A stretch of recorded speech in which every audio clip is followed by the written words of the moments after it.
और याद करना, माता जानकी का अपहरण रावण ने किया। मर्यादा पुरुषोत्तम भगवान श्री राम ने इसके लिए अपने स्तर पर पूरा यत्न किया। उत्तर और दक्षिण भारत को जोड़ा।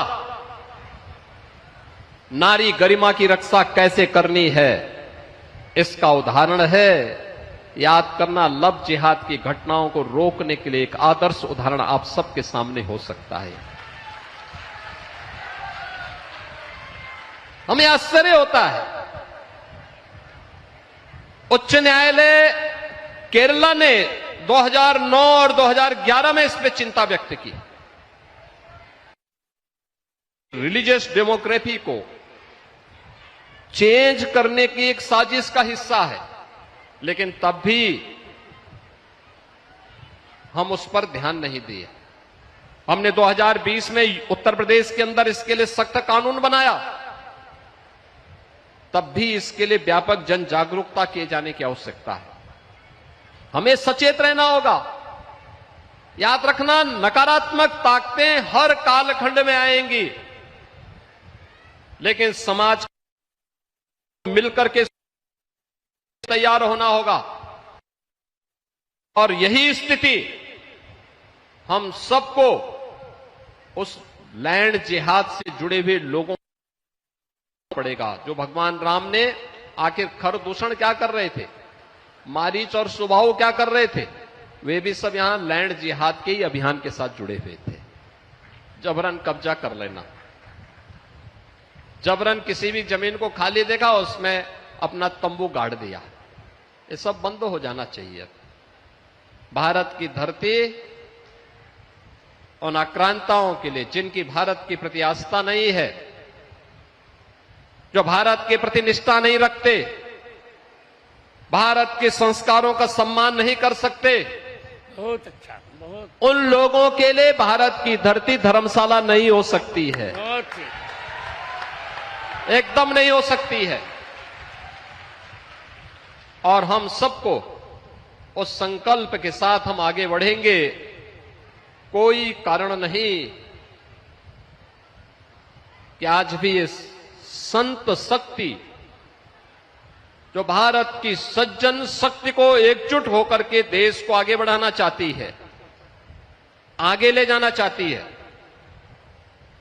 ये प्रभु श्री राम की कृपा है।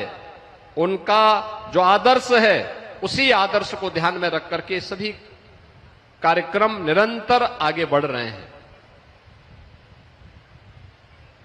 तोड़ने वाली ताकतें आएंगी, वे विभाजित करने का कार्य करेंगी। कोई जाति के नाम पे बांटेगा, कोई क्षेत्र के नाम पे बांटेगा, कोई भाषा के नाम पर बांटने का प्रयास करेगा। लेकिन हम सबको कथा के उस मर्म को समझना पड़ेगा, जो यहां पे व्यासपीठ से पूज्य जगत गुरु के द्वारा आप सबको यहां पर उसके मर्म को समझाने का प्रयास किया गया है। हम सब उस मर्म को अपने जीवन का हिस्सा बनाएं। कथा केवल सुनने की नहीं, उसको अंगीकार करने की भी एक महत्वपूर्ण कड़ी का हिस्सा होता है। हमारे यहां क्या कहते हैं, हम जिसको अपना आदर्श मानते हैं उसके अनुरूप बने। हम शिव की पूजा करते हैं, हम राम की पूजा करते हैं, तो उनके उन आदर्शों को अपने जीवन में उसका हिस्सा बनाएं, उसके अनुरूप हम जीवन जीने का प्रयास करें, उसके अनुरूप बनने का प्रयास करें, उनके उन आदर्शों को अपने जीवन का हिस्सा बनाएं, अपने परिवार के सदस्यों को उन आदर्शों से प्रेरणा लेने के लिए आगे प्रेरित करें। सबका कल्याण होगा। और याद करना, जिसने भी राम को अपने जीवन का आदर्श बनाया, उसका कल्याण हुआ है। जिसने राम का द्रोह किया है, याद करना, उसको इस धरती पर कोई जगह नहीं मिली है, कोई जगह नहीं मिली है। हम सब इस बात को ध्यान में रखेंगे। अनेक उदाहरण आपके सामने हैं, अनेक उदाहरण आपके सामने दिए जा सकते हैं, उदाहरण आपके सामने दिए जा सकते हैं। रामायण कालखंड के भी उदाहरण आपके सामने हैं। मारीच है,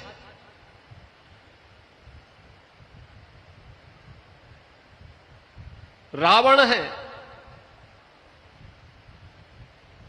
उच्च कुल में और श्रेष्ठ व्यवस्था में जन्म लेते हैं, लेकिन पशुवत मारे जाते हैं क्योंकि राम के साथ द्रोह करते हैं। और हमारे पवन सुत हनुमान जी हैं या विभीषण हैं,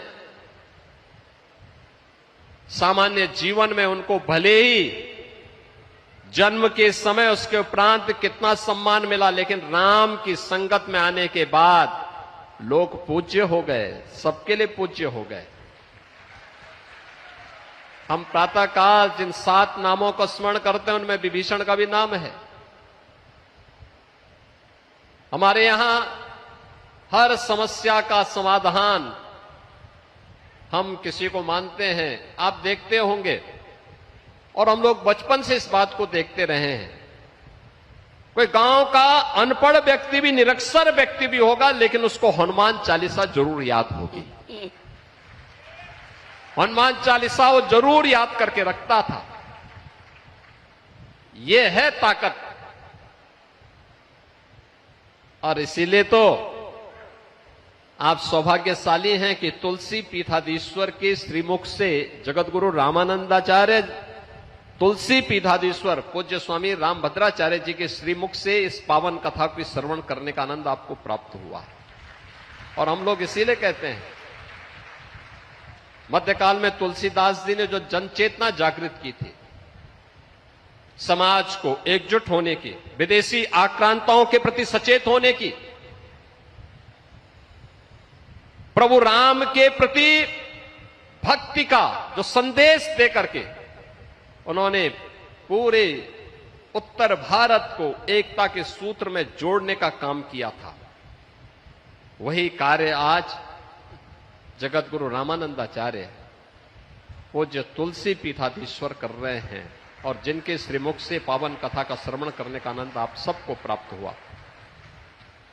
आप सब पूज्य महाराज जी के आशीर्वाद से प्रभु की कृपा के पात्र बने, इस पावन कथा को श्रवण करने का आनंद आपको प्राप्त हुआ।